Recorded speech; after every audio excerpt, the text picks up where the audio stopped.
Hi நண்பா, நாம இன்னைக்கு ஸ்பை இந்த நோபல் ஃபேமிலி அப்படின்னு சொல்லக்கூடிய மான்வாவோட அடுத்த எபிசோட் பார்க்க போறோம். அது மட்டும் இல்லாம போன எபிசோட்ல நம்ம ஹீரோ அந்த ஆர்ஃபனேஜுக்கு போயிருப்பான். அவன் பொண்ணு தேடி பார்த்திருப்பான். ஆனா எவ்வளவு தேடியும் அவனால அவன் பொண்ணை கண்டுபிடிச்சிருக்க முடியாது. ஒரு கட்டத்துக்கு மேல வெறுத்த ஹீரோவும் ஏதோ ஒரு தப்பான முடிவை எடுக்க அப்படின்னு கட் பண்ணி இந்த நாவலோட மொத்த கதையுமே சேஞ்ச் ஆயிடுச்சு. முக்கியமான பிளாட் எங்கிருந்து ஸ்டார்ட் ஆகும் அப்படின்னா, யங் லேடியோட பாடி அந்த ஆர்ஃபனேஜுக்கு பக்கத்துல கிடைக்கும் போதுதான் ஆன்யாவும் எங்கேயோ வேகமா போயிட்டு இருக்க குறுக்கு ஒரு பர்சன் வந்திருப்பான். என்ன ஆன்யா, எப்படி மீட்டிங் எல்லாம் போச்சு அப்படின்னு சொல்லிட்டு கேட்கும்போது ஆன்யா அதை கண்டுக்காம போயிருப்பா. கணக்குப்படி பார்த்தா யங் லேடி இப்போ உயிரோட தான் இருக்கணும், அதுவும் அந்த ஆர்ஃபனேஜ்ல தான் இருக்கணும். பட் இப்ப அங்க யாருமே இல்ல அப்படின்னா கண்டிப்பா எனக்கு தெரிஞ்சு கதையெல்லாம் சேஞ்ச் ஆயிடுச்சு. அந்த மெயினு குறுக்க வந்திருப்பாங்க. ஆன்யா என்னாச்சு அப்படின்னு சொல்லி கேட்கும்போது ஆன்யா பதட்டமா ஓடிட்டு இருந்திருப்பா. யார் பேச்சு கேட்காம அவளும் பயங்கர வேகமா ஓட்டு இருந்திருப்பா.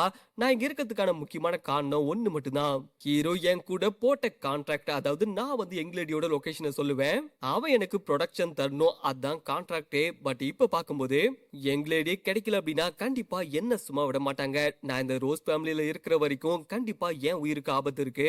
நான் எவ்வளவுதான் சாக கூடாது அப்படின்னு சொல்லி பார்த்தாலும் என் முடிவு எழுதப்பட்டிருக்குது. கண்டிப்பா என்னால இதுக்கு மேல இங்க இருக்க முடியாது அப்படின்ட்டு ஆன்யாவும் பதட்டமா ஒரு ரூமுக்கு வந்திருப்பா. அது மட்டும் இல்லாம நான் உயிரோடு இருக்கணும் அப்படின்னா கண்டிப்பா இங்கிருந்து தப்பிச்சு போயாகணும்.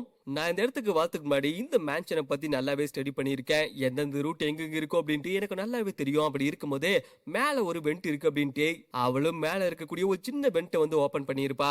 இந்த வெண்ட் ஸ்ட்ரெயிட்டா கார்டன் வரைக்கும் போகும். இது சின்னதா இருக்கனால யாருமே இது பெருசா யூஸ் பண்ண மாட்டாங்க. அண்ட் இதை கண்டுபிடிக்கிறதுக்கான சான்ஸும் ரொம்பவே கம்மி அப்படின்ட்டு ஆன்யாவும் அந்த வெண்ட் வெளியே போயிட்டு இருந்திருப்பா. அது மட்டும் இல்லாம தலைவியும் யோசிச்சிருப்பா, அப்ப இதான் என் லைஃபா, இனிமே நான் இப்படிதான் ஓடிட்டு இருக்கணுமா? இவங்க கண்டுபிடிச்சாங்க அப்படின்னா கண்டிப்பா என்ன கொன்றுவாங்க, கொஞ்சம் கூட யோசிக்க மாட்டாங்க.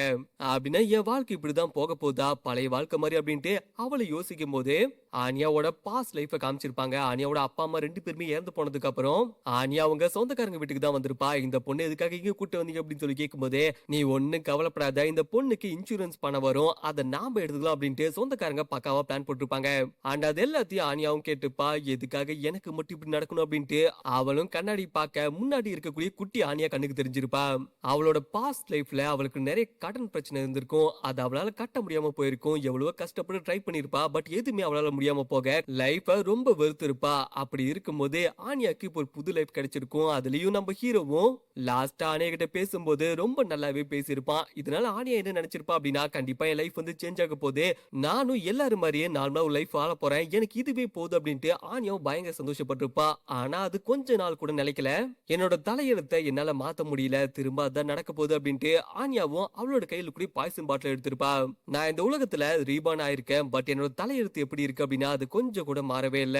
நான் வெளியே போனாலும் கண்டிப்பா சாகதான் போறேன். சோ எனக்கு அந்த பெயின் வேணாம், அதனால நான் இப்போ ஒரு முடிவு எடுத்திருக்கேன் அப்படின்ட்டு ஆன்யாவும் அந்த பாய்சன் பாட்டில் ஓபன் பண்ற மாதிரி காமிச்சிருப்பாங்க. அப்படியே கட் பண்ணி ஹீரோ திரும்ப வீட்டுக்கு வந்திருப்பான். எல்லாருமே ஹீரோக்கு மரியாதை கொடுத்திருப்பாங்க. அது மட்டும் இல்லாம பட்லரும் உங்களை பாக்கிறதுக்காக வாய்ஸ் கவுண்ட் ஆன ஃப்ரீஸா வந்திருக்காங்க அப்படின்னு சொல்ல, ஹீரோவும் நான் ரொம்ப டயர்டா இருக்கேன், நான் இப்ப போய் ரெஸ்ட் எடுக்கிறேன், எதுவா இருந்தாலும் அப்புறம் பேசிக்கலாம் அப்படின்னு சொல்லிட்டு தலைவனு கிளம்ப பார்க்க அங்க ஒரு சத்தமும் கேட்டுக்கும். மாஸ்டர் அந்த குட்டி சாத்தான காணோம், எங்கேயோ போயிட்டா அப்படின்னு சொல்ல, ஹீரோவும் எதை பத்தி சொல்ற, கொஞ்சம் தெளிவா சொல்லு அப்படின்னு சொல்லி கேட்க, யங் லேடி எங்க இருக்காங்க அப்படின்னு சொல்லிட்டு லொகேஷன் சொன்ன அந்த குட்டி பொண்ணை காணோம், அவ எங்கன்னே தெரியல, காணாம போயிட்டா அப்படின்னு சொல்லும் போது மெய்டும் குறுக்க வந்திருப்பாங்க.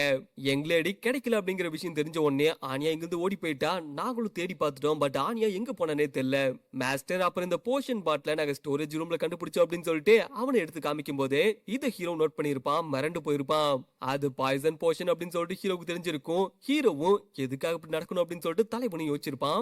ஆனியா சொன்ன விஷயம் ஹீரோக்கு ஞாபகம் வந்திருக்கும், நீங்க என்னோட உயிரை காப்பாத்திருக்கீங்க அப்படின்னு சொல்றது.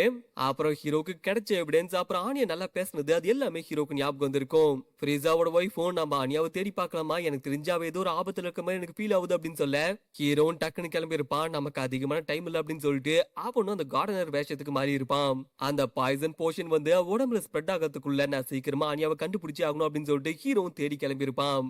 ஆனியா எங்க இருக்கேன், நான் தான் வந்திருக்கேன், ஒருவேளை நீ என்னோட வாய்ஸை கேட்ட அப்படின்னா திரும்ப ரிப்ளை பண்ண, உன்னை பாக்கிறதுக்காக நான் வந்திருக்கேன், உன்னோட மிஸ்டர் வந்திருக்க அப்படின்னு சொல்லிட்டு ஹீரோ தேடிக்கிட்டே இருந்திருப்பான். ஒருவேளை ஆனியா அதை குடிச்சிருந்தா அப்படின்னா கண்டிப்பா ரொம்ப தூரம் இங்க இருந்து தள்ளி போயிருக்க மாட்டா, பக்கத்துல தான் எங்கேயாச்சும் இருப்பா. அது மட்டும் இல்லாம ஆனியா ஒரு ஸ்பை அப்படிங்கிற விஷயம் எனக்கு நல்லாவே தெரியும். அவ சாகணும் அப்படின்னு முடிவெடுத்திருந்தா அப்படின்னா அவ ஐடென்டிட்டி எப்ப ரிவீல் ஆச்சோ அப்பவே அதை பண்ணிருப்பா. ஆனா அவளுக்கு எப்ப எங்களடியே கண்டுபிடிக்க முடியல அப்படிங்கிற விஷயம் தெரிய வந்துச்சோ அதுக்கப்புறம் தான் இந்த ஒரு டெசிஷனே எடுத்திருக்கா. சோ நான் அடிச்சு சொல்றேன், கண்டிப்பா ஆனியா என்கிட்ட போய் சொல்லவே கிடையாது. கிடையாது. ஆன்யா அவளுக்கு தெரிஞ்ச இன்ஃபர்மேஷன் தான் குடுத்திருக்கா. சோ டியூக் பாஸ் தான் குறுக்க வந்து பிரச்சனை பண்ணியிருக்கான். ஏன்னா இந்த விஷயம் அவனுக்கு தெரிய வந்திருக்கு. நான் என் பொண்ண தேட அங்க வரேன் அப்படின்னு. அதனால தான் அவன் இடத்த மாத்திருக்கான். இதுக்கும் ஆன்யாவுக்கும் எந்த ஒரு சம்பந்தமும் கிடையாது. ஆனியா எங்க போயிட்ட நான் தான் வந்திருக்கேன் அப்படின்ட்டு ஹீரோவும் திரும்ப திரும்ப கத்தியிருப்பான். இதெல்லாம் கேட்ட ஆன்யாவும் கண்டிப்பா பயந்து போயிருப்பா. பயத்துல தான் இப்படி ஒரு முடிவு எடுத்திருப்பா. ஏன்னா அவ இதுக்கு மேல வாழ்றதுக்கு எந்த ஒரு காரணமும் கிடையாது. எப்படி நான் ஒரு முடிவு எடுத்தனோ அதுதான் அவளும் பண்ணியிருக்கா. அந்த பாய்சன் அவ சாப்பிட்டிருப்பாளா? சேச்சா கண்டிப்பா இருக்காது. அவ கண்டிப்பா சாப்பிட்டிருக்க மாட்டா. அது கீழே விழுந்து கூட அந்த பாய்சன் கொட்டி இருக்கும். வெறும் பாட்டில் மட்டும் கிடைச்சிருக்கும் அப்படின்ட்டு ஹீரோவும் யோசிச்சிருப்பான். ஆன்யாவை நான் இது வரைக்கும் பார்த்த வரைக்கும் அவ ரொம்பவும் போல்டான பொண்ணு. எதுக்கும் தயங்க மாட்டா. அவ டைரக்டா என் கூடவே நெகோசியேஷன் பண்ணி கான்ட்ராக்ட் போட வச்சா. அண்ட் நான் ஒரு கார்டனரா அவகிட்ட போகும்போது அவ ரொம்ப காமா ரொம்ப நிதானமா பேசினா. சொல்ல போனா அவளுக்கு வாழணும் அப்படிங்கிற ஆசை இருந்துச்சு. அப்படி இருக்கக்கூடிய பொண்ணு கண்டிப்பா பொய்யான இன்ஃபர்மேஷன் எனக்கு கொடுத்திருக்க மாட்டா. அவ கரெக்டா தான் சொல்லியிருக்கா. எனக்கு அவன் மேல இப்ப நம்பிக்கை இருக்கு. ஆனா இப்ப ஆன்யாவை காணோம், எங்க போயிட்டா அப்படின்ட்டு அவனும் கொடூரமா தேட்டு இருந்திருப்பான்.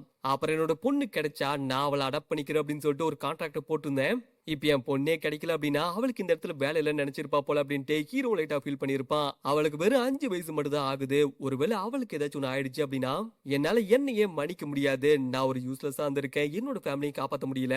என் கூட இருக்கவங்களையும் என்னால காப்பாத்த முடியல. நான் ஒரு யூஸ்லெஸ் அப்படின்னு சொல்லிட்டு ஹீரோ பயங்கரமா ஃபீல் பண்ணிட்டு இருந்திருப்பான். என்ன மன்னிச்சிராணி அப்படின்னு சொல்லிட்டு அவனு சாரி கேட்டுட்டு இருக்கும்போது அங்க ஒரு சத்தம் கேட்டிருக்கும், மிஸ்டர் அப்படின்னு சொல்லிட்டு.